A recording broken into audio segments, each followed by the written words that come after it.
संगीत रागी, सवाल ये उठता है कि सरकार पल्ला क्यों झाड़ रही है? छोटी मोटी घटना बताकर के पल्ला झाड़ लेने से क्या घटना छोटी मोटी हो जाती है? लगातार वहां पर आयोजन होते रहे हैं, चिन्नास्वामी स्टेडियम में लगातार मैच होते रहे हैं, लेकिन वो टिकट लेकर होते हैं। यहां फर्स्ट कम का मामला था, फर्स्ट कम फर्स्ट सर्व का मामला था, यानी कि पहले आओ पहले पाओ। जाहिर सी बात है, जब आप ऐसा मौका रखेंगे, जब आप ऐसी स्कीम रखेंगे तो भीड़ तो टूट कर आएगी।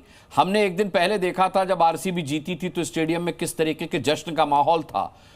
उससे हिंट लेकर के यह अंदाजा लगाया जा सकता था कि चिन्नास्वामी स्टेडियम में क्या होगा। पूरी रात बेंगलोर में आतिशबाजी होती रही थी, फिर इतनी बड़ी लापरवाही कैसे हो गई? और हो गई तो कम से कम मानना चाहिए सरकार को। अनुराग जी, मैं समाजवादी पार्टी के प्रवक्ता की बात से मैं बात शुरू करना चाहूंगा। जब आज उनकी भाषा कुछ अलग है। जब प्रयाग में के कुंभ के दौरान जब स्टैम्पेड थी तब उनकी भाषा बिल्कुल अलग थी। आज बड़े वो शालीन तरीके से इस प्रकार की बात कर रहे हैं।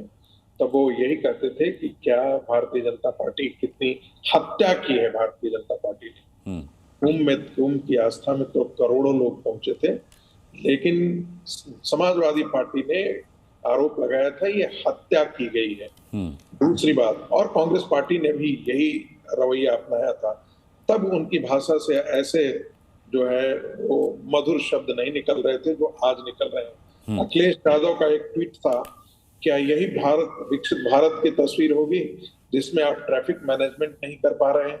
चांद पर पहुंचने का क्या फायदा जब जमीन पर समस्याएं ना दिखती हो आप?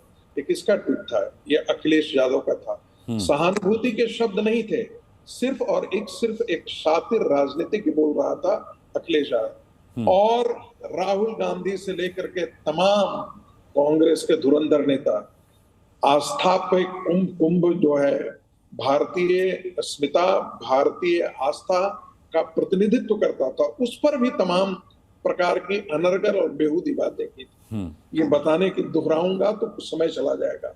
इसके अतिरिक्त जब ऐसी घटना हो गई थी तो साधु संतों ने अपनी यात्रा को छोटा कर दिया था, उसे स्थगित कर करके उसे स्थगित भी किया था। लेकिन यहां पर जश्न मनाया गया। मुझे हैरानी और पीड़ा इस बात की थी कि एक तरफ पूरी दुनिया को यह पता हो गया है कि 7 या 2 या 10 जो भी है उसी जगह पर मरा है, उसी जगह पर मृत्यु हुई है, स्टैम्पेड के कारण मृत्यु हुई है। और अंदर जो है मुख्यमंत्री, आज उप मुख्यमंत्री आंसू बहा रहे हैं, उनके कैबिनेट के मंत्री उस जश्न में शामिल थे। इतनी असंवेदनशीलता ये पार्श्विक वृत्ति का परिचायक है।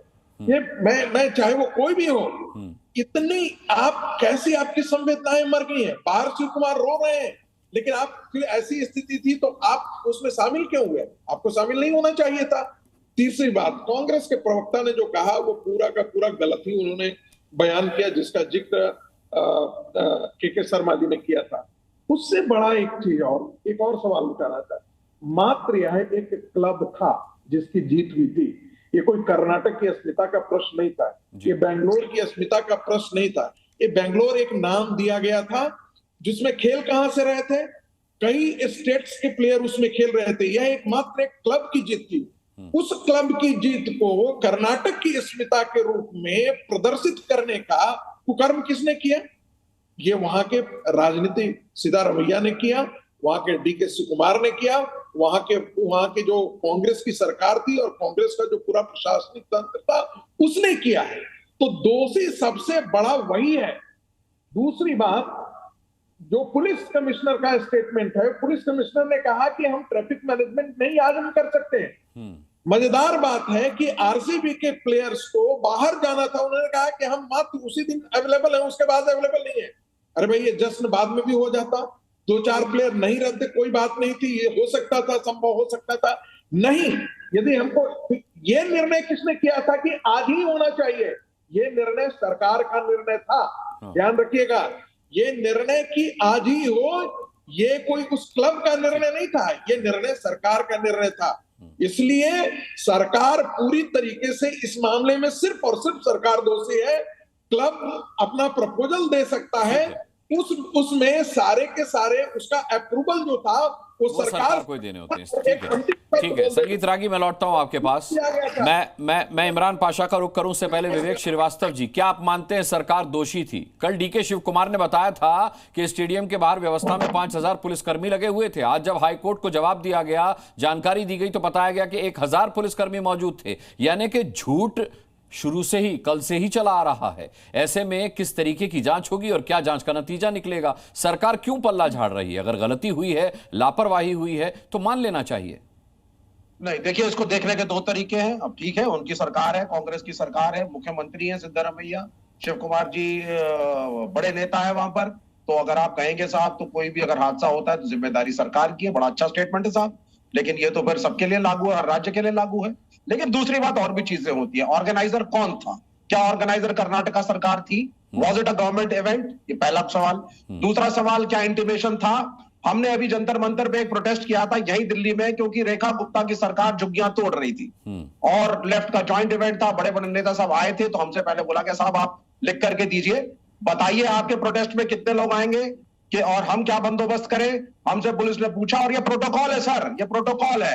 हम रेगुलरली कोई भी जलसा, प्रोटेस्ट, कोई फंक्शनिंग, कोई सेलिब्रेशन भी करते हैं तो दिल्ली पुलिस या यूपी पुलिस हमसे लिखित में मांगती है, tell us the estimation of crowd, और अगर आपको पुलिस बंदोबस्त की जरूरत है तो बताइए लगभग कितने लोग आपको हमारी तरफ से चाहिए। ठीक है, बड़ा क्लियर होता है। यहां पे वो इंफॉर्मेशन कर्नाटका पुलिस को सही रूप में नहीं दी गई। और जब ये बीसीसीआई वालों से पूछा गया, आईपीएल वालों से पूछा गया, केंद्र के लोगों से पूछा गया, बोले साहब हमने तो इवेंट करा दिया और एक रात पहले फाइनल हो गया, एक टीम जीत गई, हमारी रिस्पॉन्सिबिलिटी खत्म। अब ये तो टीम जाने को सेलिब्रेट कर रहे हैं। तो ये बात हमें विवेक श्रीवास्तव क्यों बता रहे हैं? ये हमें ज्योति कुमार सिंह क्यों नहीं बता रहे? कांग्रेस के प्रवक्ता ये जानकारी क्यों नहीं दे रहे कि पुलिस को आयोजकों ने ठीक जानकारी नहीं दी थी? हाँ, नहीं, आप सुन लीजिए। अब आप दूसरी बात, डीके शिव कुमार, मैं आता हूं ज्योति, जाता हूं आपके पास जी। अब चाहे डीके शिव कुमार हो, चाहे यहाँ हमारे राजकुमार भाटी हो, इलेक्शन भी लड़ते हैं, बड़े नेता है, जमीनी आदमी है, विधानसभाओं में घूमते हैं, सड़क पे बैठते हैं, पंचायतों में जाते हैं। जब भी कोई जलसा होता है, भीड़ होती है, लोग नेताओं को बुलाते हैं। भाटी जी को भी बुलाया जाता है, गांव के लोग बुलाते हैं इनको, आइए जरूर, मान सम्मान होगा। और नेता लोग जाते हैं, प्रोटोकॉल तोड़ के जाते हैं, चाहे बीजेपी का हो, कांग्रेस का हो, लेफ्ट का हो, सपा का हो। Public interaction is a part of the beauty of the democracy of India. और डीके शिव कुमार गए थे, वो सरकार की तरफ से नहीं गए थे, वो रिप्रेजेंटेटिव के रूप में सिद्धारमैया सरकार के नहीं गए थे। He went as an individual because people said please come। ये चीजों के फर्क को जिस तरीके से तोड़ मरोड़ के ये लोग यहां पेश कर रहे हैं, कुंभ हो गया, दैट वाज अ गवर्नमेंट और वो सरकार का और की व्यवस्था थी वहां। हमने फिर भी कुछ नहीं कहा। उसके बाद नई दिल्ली रेलवे स्टेशन, वहां भी सरकारी व्यवस्था थी, लेकिन हमने धार्मिक भावनाएं लोगों की जुड़ी हुई थी।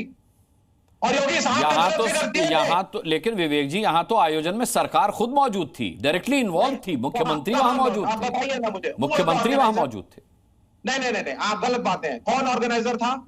अरे ऑर्गेनाइजर कोई भी हो, मुख्यमंत्री कहीं भी उठा के चले जाते हैं क्या? मैं कह रहा हूं ऑर्गेनाइजर कोई भी हो, मुख्यमंत्री कहां, मुख्यमंत्री जहां जाते हैं वहां का एक प्रोटोकॉल होता है सर। हम लोग जी न्यूज का कॉन्क्लेव भी कराते हैं, तो मुख्यमंत्री जब आते हैं तो प्रोटोकॉल के तहत आते हैं, उससे पहले उनकी सुरक्षा की समीक्षा होती है आयोजन स्थल की। सर वो मुझे मालूम है, विधानसौधा में पहले मुख्यमंत्री ने एक छोटा जलसा किया विधानसौधा में, नॉट इन द स्टेडियम। उसके बाद जो सारी आपने बातें बताई, DK Shivakumar deputy chief minister वो मुख्य अतिथि के रूप में स्टेडियम के अंदर थे। हाँ। जब बाहर लाठी चार्ज हुआ और स्टैम्पीड हुई, एक एक तथ्य मैं आपको बता सकता हूं, सबके वक्तव्य है मेरे पास, वैसे नहीं आता बोलने के लिए, लेकिन आप जरूर डीके शिव कुमार का ट्वीट पढ़ा विवेक श्रीवास्तव जी, एक्स पर पोस्ट करके डीके शिव कुमार ने खुद लोगों को आमंत्रित किया था। भाई आप कैसी बातें कर रहे हैं? नहीं तो इसमें क्या सर, एक बात बताइए, आप कैसी बातें कर रहे हैं सर? आप वहां जब कुंभ में लोग मरे थे, उसके बाद भी कुंभ कितने क्षेत्र में हुआ था? कुंभ की कैपेसिटी क्या थी? कुंभ की कैपेसिटी क्या थी? कुंभ में लोग आ रहे थे, जा रहे थे, स्टेडियम में ऐसा नहीं था। कैसी बात है, कैसी तुलना कर रहे हैं विवेक श्रीवास्तव? कुंभ की कैपेसिटी और स्टेडियम की कैपेसिटी में फर्क है। हाथरस का बाबा खुले में घूम रहे हैं, एक सरकारी इवेंट है नहीं और जबरदस्ती में। क्या हाथरस के इवेंट में मुख्यमंत्री मौजूद थे? उत्तर प्रदेश के मुख्यमंत्री मौजूद थे? हाथरस के बाबा के प्रवचन में क्या मुख्यमंत्री मौजूद थे? कैसी बातें कर रहे हैं? मैं आपसे यही तो कह रहा हूं, उस आयोजन की गंभीरता को समझिए, जहां मुख्यमंत्री खुद मौजूद हैं। उस आयोजन की गंभीरता को समझिए। ये कोई छोटे मोटे बाबा का प्रवचन नहीं था। वहां पर टीम इंडिया के कई खिलाड़ी, अंतर्राष्ट्रीय खिलाड़ी मौजूद थे, आरसीबी के कई खिलाड़ी मौजूद थे। अगर ये स्टैम्पेड स्टेडियम के अंदर हुआ होता तो हमारे खिलाड़ियों की जान को खतरा था, हमारे मुख्यमंत्री की जान को खतरा था कर्नाटक के। आप कैसी बातें कर रहे हैं? आप कैसे तुलना कर रहे हैं? इस घटना से, इस दुर्घटना से, इस हादसे से किसी और हादसे की तुलना नहीं की जा सकती। अंतर्राष्ट्रीय खिलाड़ी मौजूद थे स्टेडियम के अंदर, एक सूबे का मुख्यमंत्री मौजूद था, उसकी कैबिनेट के लोग थे, राज्यपाल थे वहां पर। डी के शिवकुमार पर्सनल कैपेसिटी में गए हैं, कोई सरकार का नुमाइंदा वहां पे सरकार की तरफ से नहीं था, नेता के रूप में लोग गए हैं, कोई एमएलए भी जा सकता था, और ये खुली छूट है, लोग जाते हैं, हर पार्टी के जाते हैं। अच्छा, मुख्यमंत्री सरकार नहीं होता? मुख्यमंत्री सरकार नहीं होता? हाँ, सरकार, वो सरकारी इवेंट था ही नहीं। अरे तो मुख्यमंत्री, अरे भाई, मुख्यमंत्री अगर गैर सरकारी इवेंट में जाएगा तो क्या वो सरकारी नहीं रह जाएगा? आप कमाल की बात करें, प्रोटोकॉल नहीं लगेगा? गैर सरकारी इवेंट में प्रोटोकॉल नहीं काम करेगा क्या? अरे यार विवेक श्रीवास्तव जी, आप कैसी बातें कर रहे हैं?